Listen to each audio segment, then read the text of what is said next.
Thank you, Bridgewood. All right. I got a lot of preaching to do. Sit down. Oh, man. I'm so excited to be here. This is so fun. I get to do this for a living. It's ridiculous. I want to just share with you a little bit about me because people like me, we just hate talking about ourselves. And so I've got some slides for you. Like they said, you want to pull that first one up. I joined the military when I was 17. We were in the heat of the Iraq War in 2004, and I just wanted to go join in the fight. And so I signed up. I wanted to be in the Special Forces. I had a 19 X-ray Cavalry Scout slot, and I was all set to go. And then I took the colorblind test, and I'm colorblind as a bat.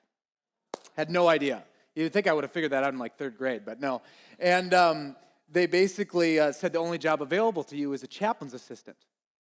And I felt a little something, just say, hey, I've got a plan for your life.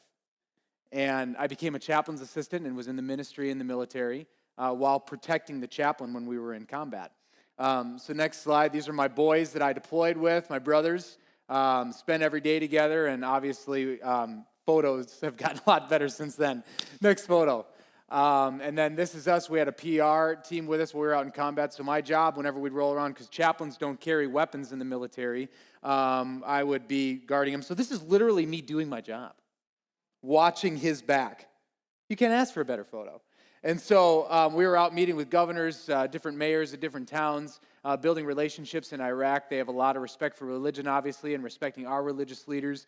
And so we would meet with their religious leaders. And you have to remember that in Iraq, we weren't at war with Iraq when I was deployed there. We were at war with the Taliban. And so there were a lot of really good people there that wanted to work with us and make things happen. So we'd go out on these missions, and I'd keep my guys safe. So I love to climb mountains. And that's Mount Kilimanjaro, 19,341. It's kind of like, why do you climb a mountain? Well, because it's there. And so me and my buddies, we climbed that. I'm kind of a fan of adrenaline, which you'll see in this next slide. So I'm into rally car racing.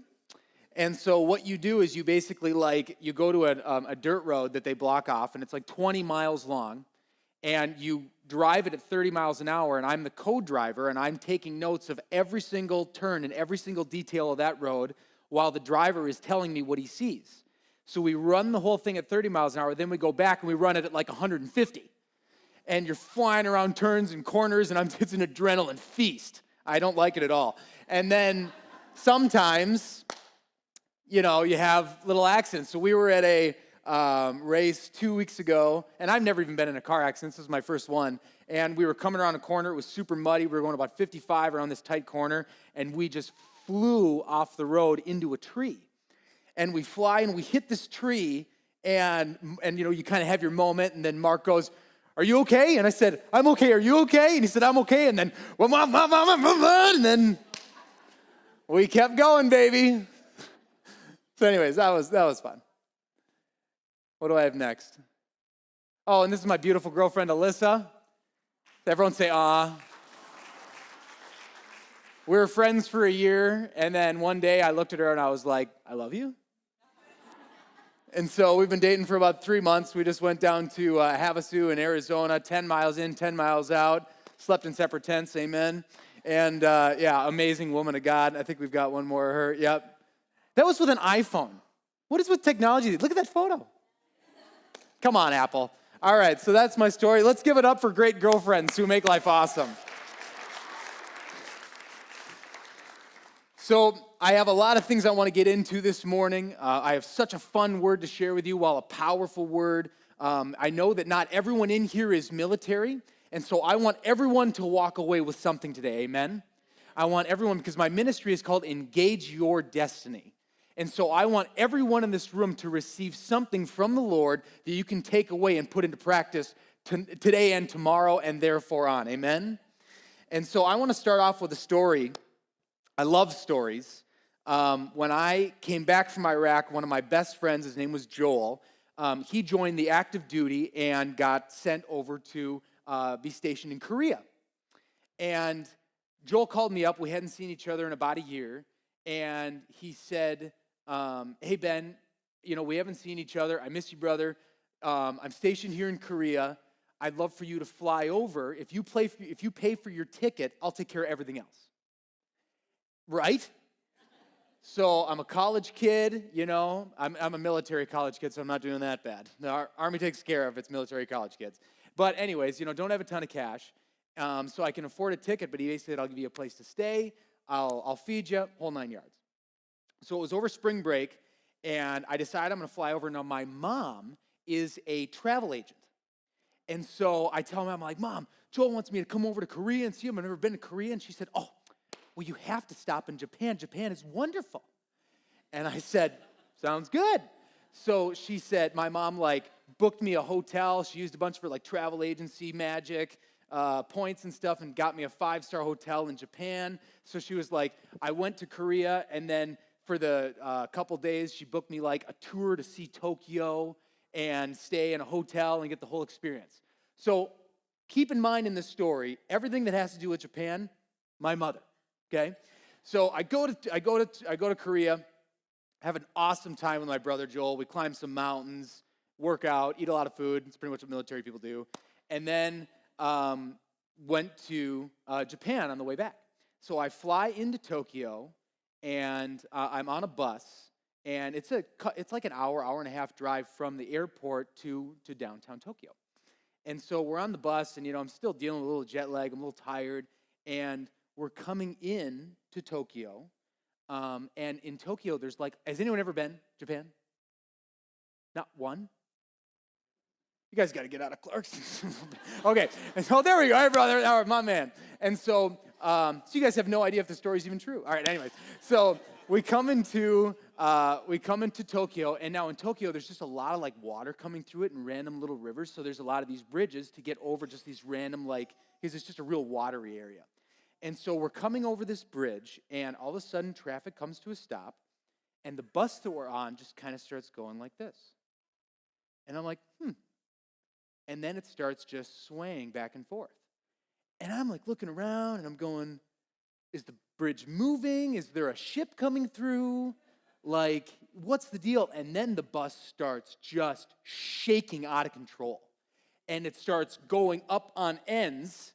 And literally, I'm looking, and everyone in their seats is flying into the seats. So I end up in the guy's lap next to me. No one speaks English. Probably a good thing. And then it swims back, and I end up flying back into my seat, hit my head. And as we're coming back, I look out the window, and the buildings, there is glass falling and shaking as these buildings are moving. And I knew what was happening, but I couldn't really articulate it, because whenever I've been in a handful of life or death situations, you know what's going on, but you're kind of in shock. So you don't really know. And we're going and everything, and then the bus just kind of slowly stops swaying, and then it comes to a halt, and everyone's just shaken, and then traffic starts moving. And so we're driving, and we're getting off the bus, and there's just tens of thousands of people in the streets, just everywhere, and it's complete pandemonium. We're driving through, and we get off. We walk off the bus, and it's like a scene from Titanic, man. They're throwing bags, and people are running everywhere, and pursers are yelling at everyone trying to get them. And I'm standing there, and I'm going, what is going on? And then I don't know how, but I found one guy who spoke English.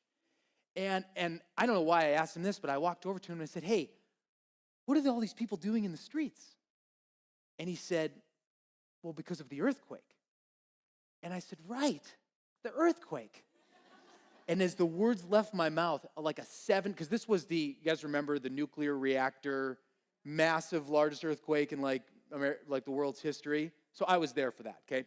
So there was 9 point something, and then a 7 point, which is a huge aftershock came, and it was like the earth was a hula hoop. The only way I can describe it. Moving, and I had to just keep my balance as the world was moving under me. Unbelievable. So that happens. I'd go back to the person. I'm like, man, what do I do? And he said, well, your hotel is only a mile this way. He said, our buses aren't going to be running for several hours. I can give you directions, and you can just be on your way. And so I said, great, let's do it. And he gives me my bags, and I start walking, and I'm walking for about 20 minutes, and I'm following his directions to a T, and I come to a dead end, no hotel. So I'm like, oh, jeez. So I look around, and I just prayed, and I said, Lord, I don't speak Japanese, but you do. And I don't know where I am, but you know. So just give me a hand here. And I walked a little bit further, and then I just see this map. And apparently they just have these maps up of downtown Tokyo. So I go over and I look at it, and I kind of figure out a few things, and I go a couple streets over and realized I had missed a turn and went up, and then I see my hotel. Ah. And so walk into my hotel, and they're so it's a 5-star hotel, so they're super, just freaking out over everyone. And again, another scene from Titanic, people are in their bathrobes, coming down from the rooms and stuff. And I walk in, and people come over to me with bottles of water and sir, are you okay? And I'm just I am now, And so they come and they take us in, and then they're just making sure we're okay and talking to us and everything and getting us water and coffee. And so we're standing and we're waiting, and I meet some people that are from Minnesota, which is where I'm from. And the guy had a Twins hat on, so I was like, okay. And we talked some baseball, and we're hanging out, did you see what happened, whatever. And so then they said our rooms aren't going to be ready for several hours. And so this is about noonish, maybe 1, and military people are used to consistent, large, hefty meals, all throughout the day. We could be on the worst mission in the middle of nowhere, and God help us, we're going to have a good meal.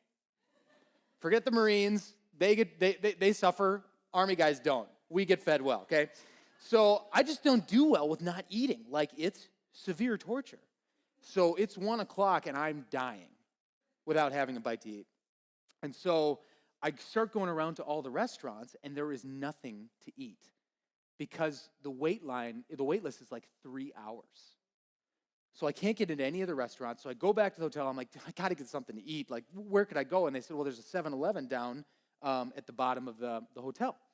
So I go down to the 7-Eleven, and I walk in, and I'm telling you, it's like a zombie apocalypse hit. You couldn't buy a Q-tip in this place. There was nothing. So nothing on the walls. There's no food. There's nothing to drink. They because people panicked, and they couldn't get off the Tokyo Island that we were on, and so they just went and bought everything. So I couldn't get anything to eat there. And now I'm coming back up into the hotel, and I'm really starting to get upset. And I'm walking up this escalator, and I see one of the guys that I was having a conversation with earlier, and he's in this 3-piece blue suit. Glass of red wine, totally looks out of place. Dude, what happened? And he goes, hey, man, how's it going? And I'm like, not good, just in rough shape. I can't get anything to eat. The 7-Eleven has nothing. There's 3-hour waits at the restaurants. I got to get something to eat. And this guy just kind of smirks, and he goes, come with me. This is like Alice in Wonderland stuff. And so we go through this area, and then we go back down these escalators, and we go into this huge hall that has all these banquet rooms that are closed. Walk over to a banquet room. And he said, just give me a minute. And he walks in. He's in there for 5 to 10 minutes, which felt like an eternity. And then he came back out, and he said, we would love for you to join us. And I'm like, okay. And we walk in, and it's this massive buffet. Everything your heart could ever desire. Huge wine bar, which I didn't partake in. Tons of food, and all these people. And then these, Japanese people singing karaoke. I'm like, am I in Alice in Wonderland?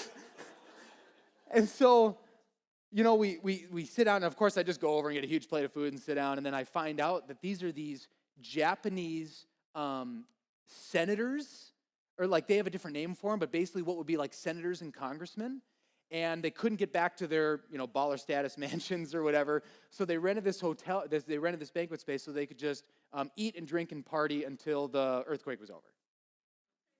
And I got to hang out with them, and I sang Journey and crushed it. with the elite people of Japan. And so, awesome experience. And then went up to my room. My room was ready later, and then got out of Japan and everything. So the funny part of this story is when I got in to my room, I thought, oh my gosh, I gotta call my mom. So I call my mom, and it's the middle of the night in Minnesota, and she picks up the phone. Hello. Mom always answers. Moms always answer, right? God bless moms. And she answers the phone, hello, and I'm like, hey, Mom, so I just want to say that there was a little bit of an earthquake. I don't want you to freak out, but everything is fine. I'm at the hotel. Everything's wonderful. And she goes, oh, okay, hon, so how's the hotel? So she wants to hear about the travel part. So we talk for 10 minutes, and love you, Ma, bye. So in my mind, I have checked out, I've called Mother. Mom wakes up, turns on the news, catastrophe in Japan, earthquake in Tokyo, nuclear reactors are disrupting, like the whole country could fall apart. And my mom's like, oh my God. And so she's freaking out, and I'm not calling home because I've already called Mom.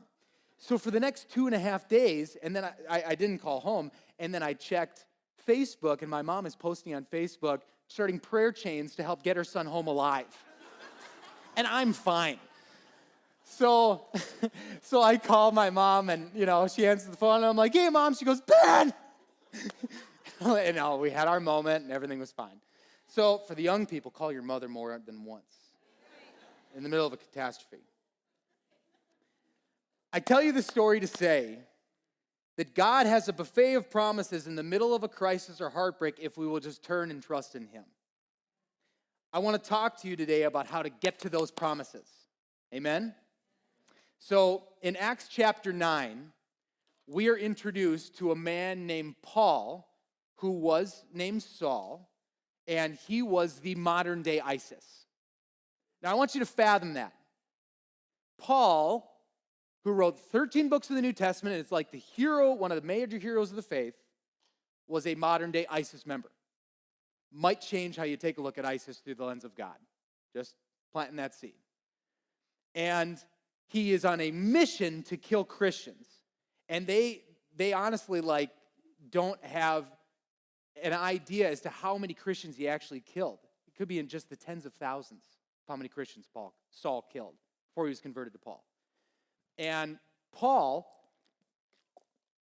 is on a road traveling, and a beam of light appears, and it's an angel, and Jesus is with him, and he says, Saul, why are you persecuting my church? Why are you killing my church? And Paul goes blind for 3 days. And he's taken away with the people that he's with. And after 3 days, he didn't drink anything. He didn't eat anything. And then the scales, what was on his face, on his eyes, they literally fell off. His blindness was taken away from him, and he could see. And he began to believe in Jesus and follow the Christian way. So one of the greatest conversions of all time, okay? And what happened next is so fascinating because the church is scared to death of Paul, and they don't want anything to do with him, and they won't embrace him. And so Paul is trying to be like, hey, I'm one of you now. I'm not going to kill you. I'm really sorry for killing so many of you. Can I join your crew? And they won't let him in. And so finally, if we go to Acts 11, 22, 25, we get this guy named Barnabas, and he comes into the picture. And the church kind of lets Paul in, but they really don't trust him, and it's just kind of this awkward relationship. And it says, then the news of these things came to the ears of the church in Jerusalem, and they sent out Barnabas to go as far as Antioch. When he came and had seen the grace of God, he was glad and encouraged them all that with purpose of heart they should continue with the Lord. For Barnabas, for he was a good man, full of the Holy Spirit and faith, and a great many people were added to the Lord. Then Barnabas departed for Tarsus to seek Saul. So Barnabas is like, I'm going to go get this guy. I want this guy. Give me the person that no one else wants. Is this making sense? So we're getting an idea of what kind of a guy Barnabas is. Now go to Acts 13, 2-3. Oh, yep.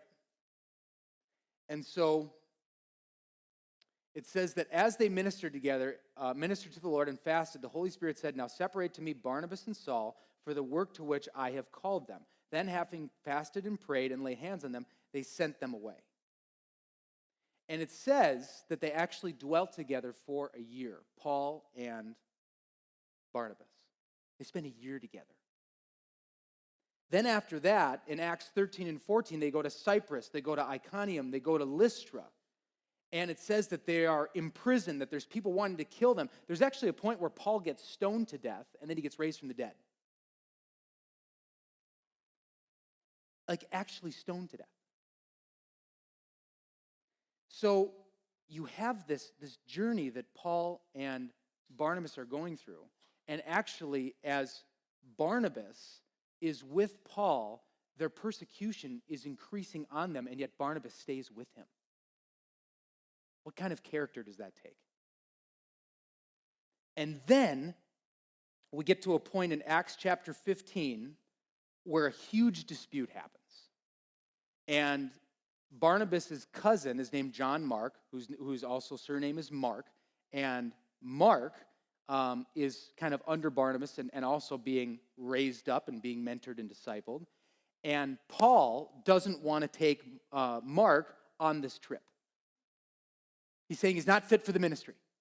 And it says that the argument actually became so sharp that they had to leave one another and go their separate ways. And which way do you think Barnabas went? Do you think he went with Paul or went with Mark? He went with Mark. And I want you guys to grasp this morning that Barnabas made a decision, and he takes a chance on Mark. He splits with Paul, and then he takes Mark under his wing. And this is the Mark who wrote the Gospel of Mark. The name Barnabas means son of encouragement. Barnabas was unchanging and unrelenting in his value and his passion for people. For people. And Paul wrote 13 letters of the New Testament, basically created the document for wow, my Bible scholars in college would be so proud of me. Basically creating the doctrine for Christianity that we now believe in today. Who was the catalyst for that? Who? Barnabas was. I'm willing to argue that if it weren't for Barnabas taking the leap of faith and going after a man that no one else wanted to be around or work with, we wouldn't have what we have today. And we wouldn't have the Gospel of Mark. We have 4 Gospels. One of them came from Mark. And who's the catalyst of all that? It's a man who gets very, very little praise. His name is Barnabas. People. We have an individualistic culture. We value praise and applaud independence. I don't need anyone. I'll do it myself. And it's killing us. It's killing us because we want to be alone and we want to do things on our own. It's a pride. And these things are not helping. They're only making us more individual, creating things on our own, doing things on our own, not calling people, only texting people, losing that human interaction, that connection. And do you guys realize that everything, the shirt you're wearing, everything that you have, your house, everything, none of it's going to be with you for eternity. None of it. Do you know what you're going to have for eternity? People. So you should start getting conditioned for it now. You look at how a person made an impact in another person's life, and you begin to see how it can totally change your destiny by being around people. And being around people who are ahead of you, being around people who are behind you. We have to get a community mindset. And it goes against everything that we do. In this time, in first century Palestine, people lived on top of each other. They were constantly around ourselves. And now we create our own kingdoms where it's our place, our territory, our home, our 4 bedrooms, our garage, our everything. And the fence says, keep out, beware of dog. Come on.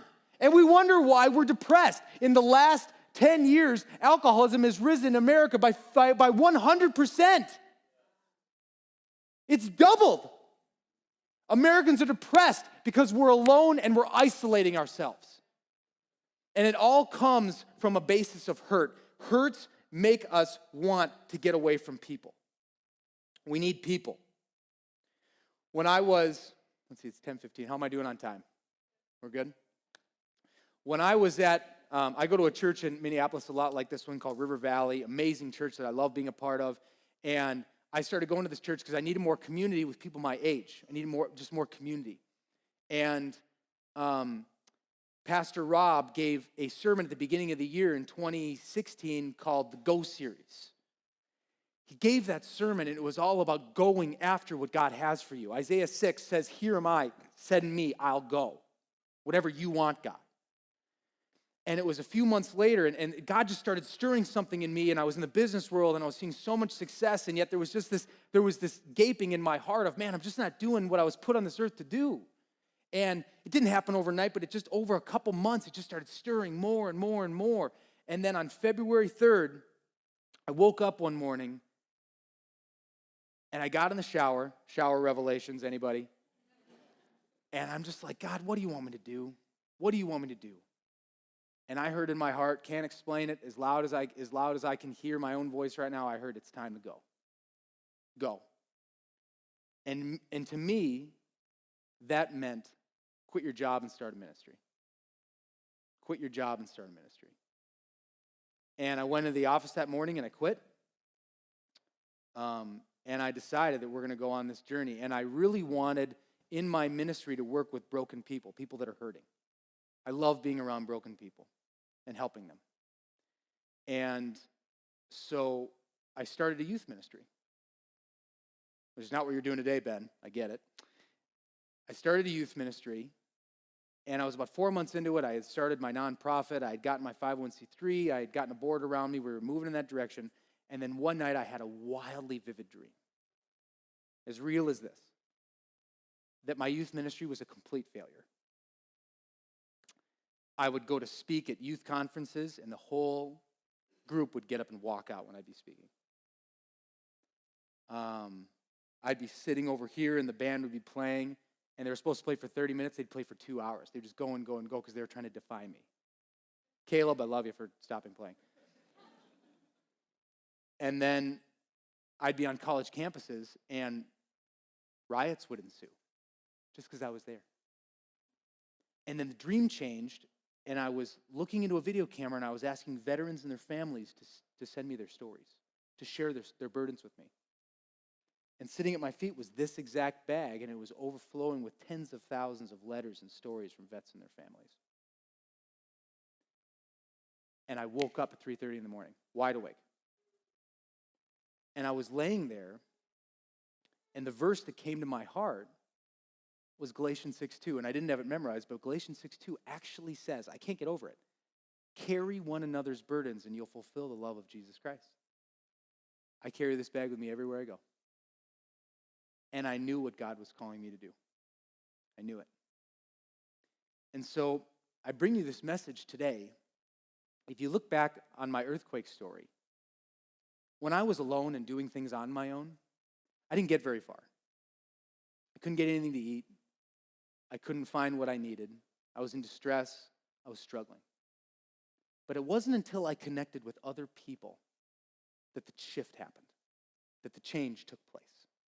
That's when everything shifted. And so the power that people can have in our lives. And so we're going to do something really special this morning. There are military people in here who have a burden that you're carrying. There are non-military people in here, and you have a burden that you're carrying, and there's something that's getting in the way of you fulfilling your destiny. And I'm here to tell you that community and being around other people is the key.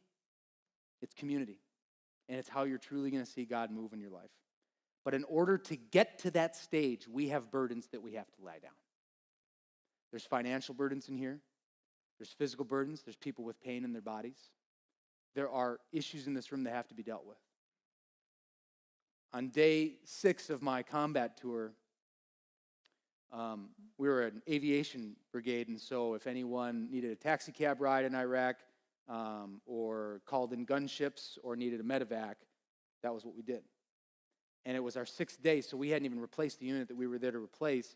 One of our Chinooks went down, and 7 of our guys were killed.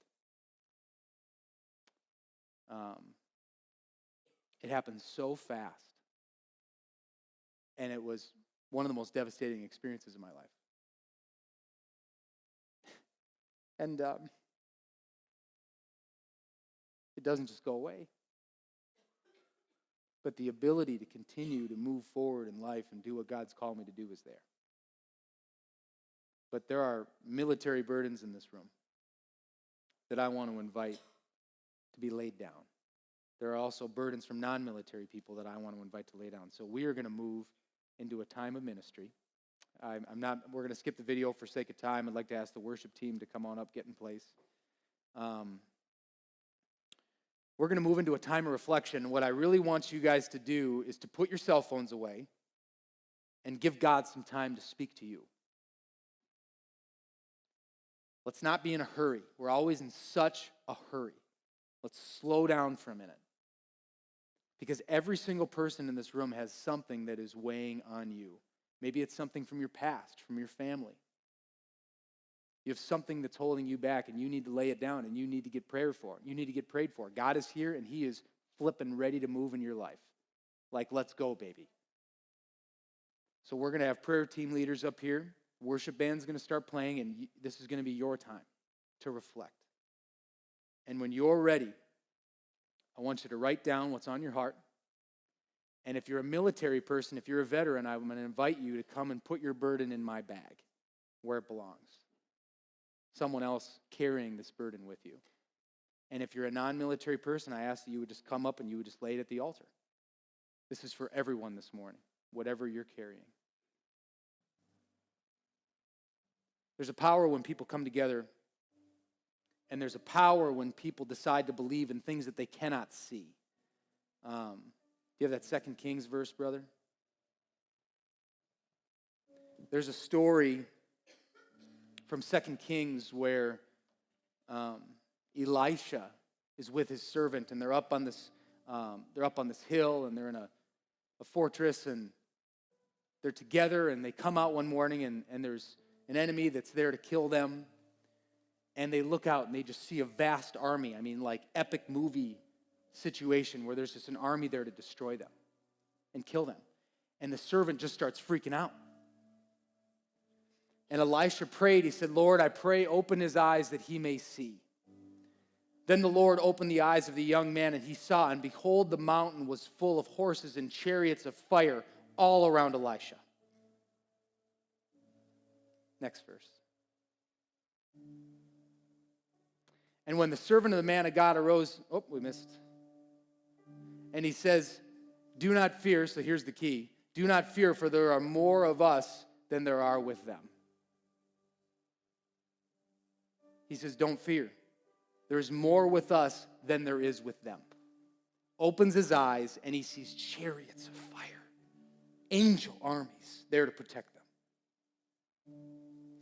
And many of you, with the situation that you have in your life, you feel like the demons that come and haunt you at night, the times when you can't sleep, the burdens that you're trying to carry, you feel like those are the demons, like the power, and that's all that you can see, because that's all that's in front of you. But I'm here to encourage you and to pray and to speak into your heart that there's more for you than there is against you. That the God of angel armies is here for you to move in your life, to help you engage in your destiny, and to lay down a burden so that you can connect with your community and fulfill what he has for you. This is real. It's power. And it's alive. It's completely changed my life. So either I'm nuts or it's real. There is more for you than there is against you. So I invite you right now to take some time and reflect. When you're ready, bring your burden up to the front. I command you to be strong and courageous and to come and lay down whatever's on your heart. Military people in my bag. If you're not, lay it down just to the side, and then let's receive some prayer, and let's have an incredible time in ministry this morning. Thank you so much.